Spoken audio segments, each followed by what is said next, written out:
मणिपुर की घटना पर घिरे प्रधानमंत्री उप मुख्यमंत्री टीएस सिंहदेव ने ट्वीट कर साधा निशाना। छत्तीसगढ़ का नाम लेने पर भड़के गृह मंत्री ताम्रध्वज। दुर्ग में भाजपा का हल्ला बोल प्रदर्शन, कांग्रेस सरकार के खिलाफ जमकर की नारेबाजी, तमाम मूलभूत सुविधाओं को लेकर किया प्रदर्शन। जबलपुर में रक्त जांच शिविर का हुआ आयोजन, heart to heart foundation India ने किया आयोजन, अधिकारियों कर्मचारियों ने कराई बीमारियों की जांच। जबलपुर में जैन मुनि की हत्या के विरोध में प्रदर्शन, जबलपुर में जैन महासभा का विरोध प्रदर्शन, काली पट्टी बांधकर जैन समुदाय ने किया प्रदर्शन। छत्तीसगढ़ में प्राथमिक शाला के शिक्षक का वीडियो वायरल, कक्षा में बच्चों के सामने शिक्षक पी रहा था गांजा, निलंबित। नमस्कार, आज की खबर में आपका स्वागत है। मैं हूं आपके साथ शिखा मेहरोत्रा। शुरुआत करते हैं मध्य प्रदेश छत्तीसगढ़ खबरों की। मणिपुर पर प्रधानमंत्री के बयान के बाद छत्तीसगढ़ में वार पलटवार देखने को मिला, जहां उप मुख्यमंत्री टीएस सिंहदेव ने ट्वीट कर प्रधानमंत्री पर निशाना साधा। उन्होंने ट्वीट कर लिखा, 80 दिन इतना वक्त लगा प्रधानमंत्री को मणिपुर बोलने में, गुस्सा आने में, और आज जब बोला भी तो ऐसे मानो देश को नहीं चुनावी रैली को संबोधित कर रहे हो। प्रधानमंत्री जी, क्योंकि आपने मणिपुर के साथ छत्तीसगढ़ का नाम लिया है तो आपको बता दें, छत्तीसगढ़ में कानून व्यवस्था बरकरार है। साथ ही मणिपुर की घटना में पीएम मोदी के बयान पर गृह मंत्री ताम्रध्वज साहू का भी बयान सामने आया। उन्होंने कहा, 2 महिलाओं को निर्वस्त्र कर घुमाया गया। सोशल मीडिया में तेजी से ये वीडियो वायरल हो रहा है। सुप्रीम कोर्ट ने संज्ञान में लिया। प्रधानमंत्री ने पत्रकारों से बातचीत करते हुए राजस्थान और छत्तीसगढ़ का उल्लेख किया है। क्यों नाम लिया, ये समझ से परे है। साल के आखिर में होने वाले विधानसभा चुनावों के लिए अब बीजेपी पूरी तरह एक्टिव मोड में है।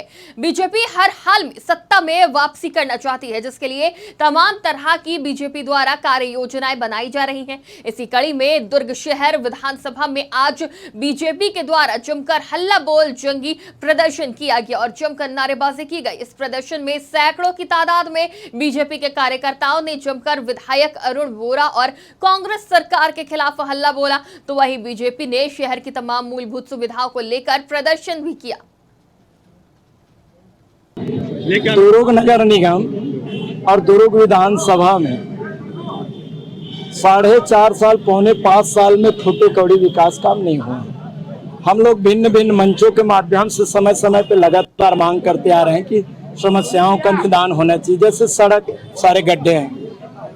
माननीय मोदी जी गरीब लोगों को घर में, महिलाओं को, बहनों को पानी मिले करके अमृत मिशन के माध्यम से करोड़ों रुपया दिए हैं। लेकिन अमृत मिशन के माध्यम से इन लोग भ्रष्टाचार कर रहे हैं, वोरा जी और बाकलीवाल जी। स्कूल नहीं है, स्कूल है तो मास्टर नहीं है।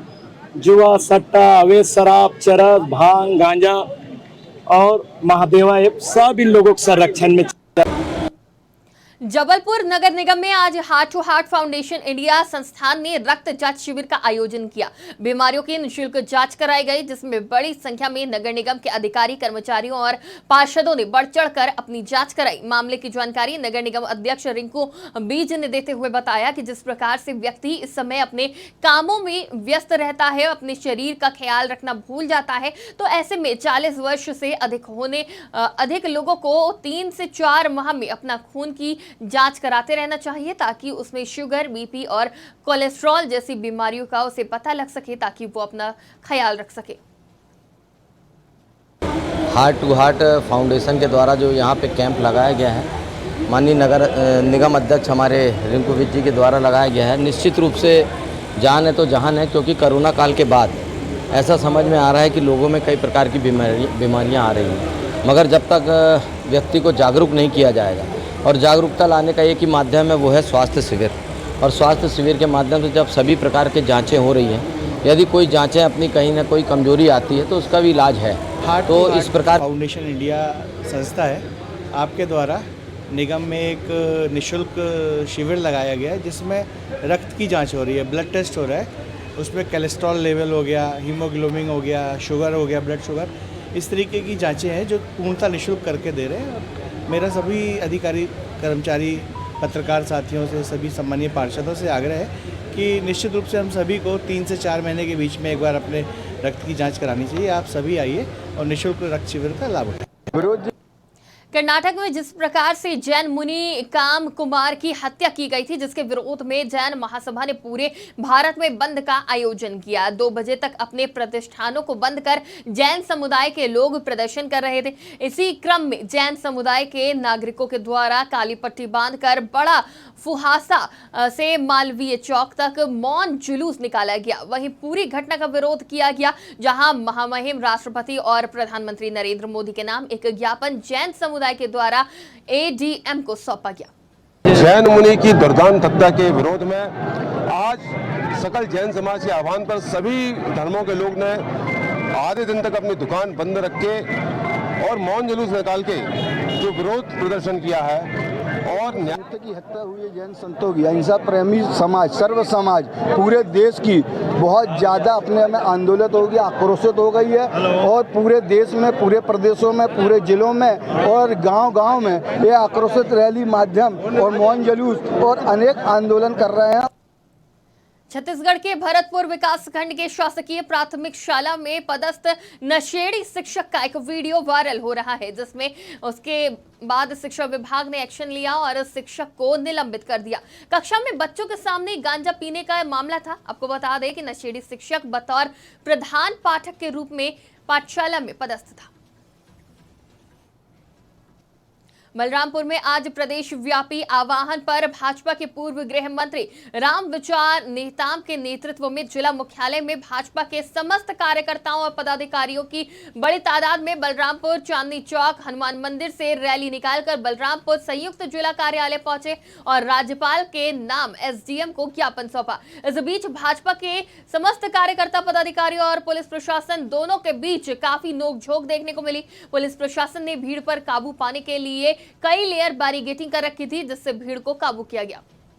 जो अत्याचार अन्याय किया गया है उसका एक ज्ञापन यहाँ हमारे पार्टी के द्वारा दिया गया है।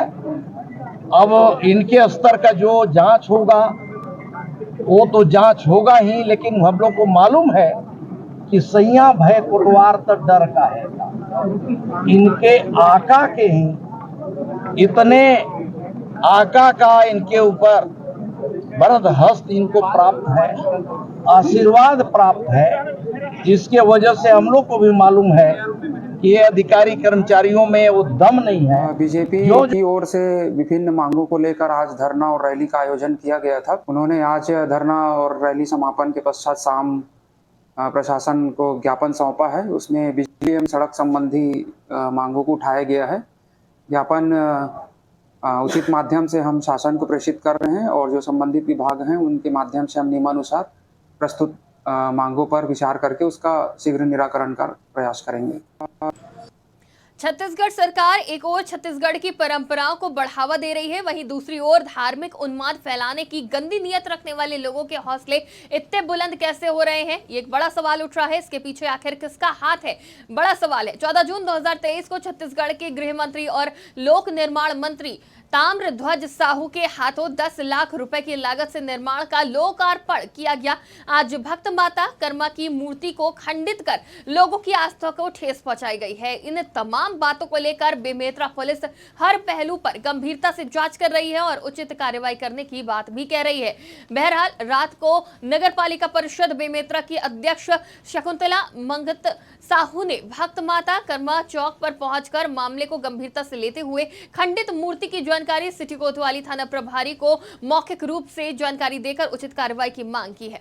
हमारे विकुल देवी इष्ट माता कर्मा माता जी की मूर्ति के साथ जिन असामाजिक तत्वों ने छेड़खानी की, उनका बायां हाथ को तोड़ के गिरा दिया गया, उसी के संबंध में हम यहाँ FIR दर्ज कराने के लिए आए हैं। कोई व्यक्ति पहचान या कोई ऐसा नामजद कोई व्यक्ति है क्या? नामजद व्यक्ति अब हम कैसे बोलेंगे किसी को, पर हमने इसी के लिए तो यहाँ पे पुलिस वालों को बताया है कि शिकायत आई थी कि यहाँ भक्त माता कर्मा का स्टेचू स्थापित हो गया और स्टेचू का एक जो हाथ था वो जमीन पे गिरा हुआ पता चला। तो उन्होंने इस संबंध में उचित कार्रवाई के लिए कि किस कारण से हुई है, कैसे हुआ है, घटना कैसे हुआ है, उसकी जाँच करने हेतु ही छत्तीसगढ़ के करवर्धा में लगातार हो रही चोरी का पुलिस अधीक्षक डॉक्टर अभिषेक पलवल ने प्रेस वार्ता कर खुलासा किया है। पुलिस ने चोर को गिरफ्तार कर लिया है। साथ ही चोर के कब्जे से 7 मोटरसाइकिल जब्त की गई है और पूछताछ जारी है। आपको बता दें, आरोपी के विरुद्ध अपराध क्रमांक 467 23 धारा 379 के तहत कार्रवाई की गई है। कोई भी व्यक्ति यदि रैश ड्राइविंग करेगा, पटपट करते हुए आवाज करते हुए गाड़ी चलाएगा, जिससे कि लोगों को एक्सीडेंट होने के और असुविधा होने की तकलीफ हो सकती है, ऐसे लोगों का जनता से मैं आह्वान करता हूँ कि ऐसे रैश ड्राइविंग और आवाज करने वाली गाड़ियों का वीडियो बनाएं, जिसमें गाड़ी का नंबर स्पष्ट दिखे और मेरे पर्सनल इंस्टाग्राम पे या मेरे पर्सनल व्हाट्सएप नंबर पे 7898815399 पे वीडियो बना के भेजें। जो व्यक्ति भेजेगा उसको मेरी तरफ से 500 रुपये का नगद इनाम दिया जाएगा और एसपी ऑफिस में सम्मानित किया जाएगा। और जिन लोगों का ये वीडियो आएगा उनके ऊपर दंडात्मक कार्रवाई की जाएगी। मध्य प्रदेश के शहडोल के ब्योहारी विकास खंड में शिक्षा व्यवस्था का हाल बेहाल है और शिक्षक शिक्षकीय कार्य छोड़कर 2016 से तहसील कार्यालय में जाति प्रमाण पत्र बना रहे हैं।